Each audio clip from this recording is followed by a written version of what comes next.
So my apologies for the late start. We unfortunately had a massive distributed denial of service attack against our servers, and saturated all of our data lines. Like basically hundreds of gigabits of data were saturated.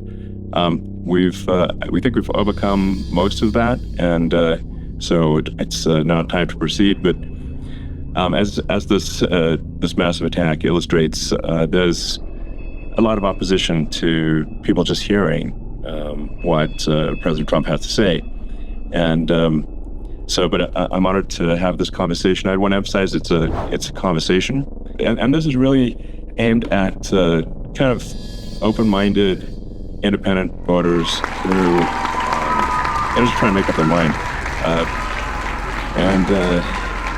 so you can understand like what is what is it just like to have a conversation. So honored to say, Donald, great to speak.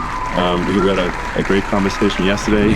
As you mentioned yesterday, if we could just record that conversation and post it, it would have been excellent. I hope we can have something like that today.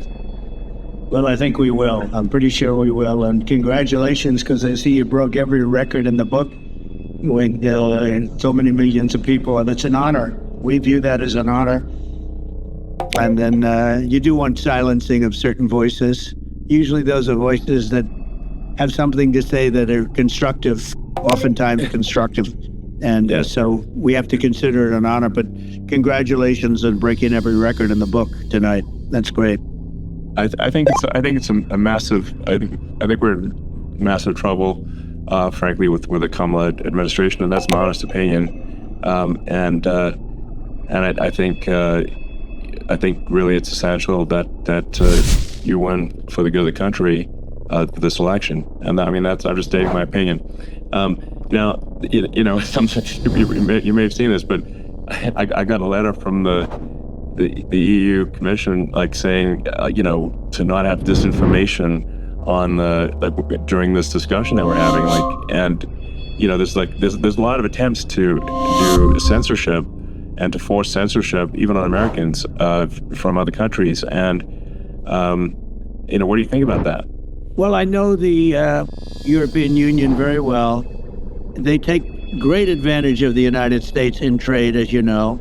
We have a deficit with them of $250 billion, which people don't know. It sounds so nice, the European Union, but let me tell you, they're not as tough as China, but they're bad, and I let them know it. And that's probably why they notified you. No, they don't treat our country well. We defend them, with Ukraine. So we're in for $250 billion, and they're in for about $71 billion, and they have the same size. If you add up the European nations that, in terms of an economy, it's about the same size, wouldn't you say, as us? I think a lot of the public isn't aware of the fact that the United States pays a disproportionate share of the NATO expenses. And then we get taken advantage of on trade. So think about it. Yeah, well, I mean, the point of NATO is defending Europe, and it's, it's like, then, okay, well, why is the United States paying disproportionately more to defend Europe than Europe? That doesn't make sense. That's unfair. And that is an appropriate thing to address. Well, when you talk about cost cutting and savings and everything else, I was talking about the difference from the people within and the enemies on the outside. In many cases, the people from within are more dangerous for our country than the Russians and the Chinas. I hope everybody's going to vote for Trump. And these people are bad people that we're running against, and they're liars. They do things that are so bad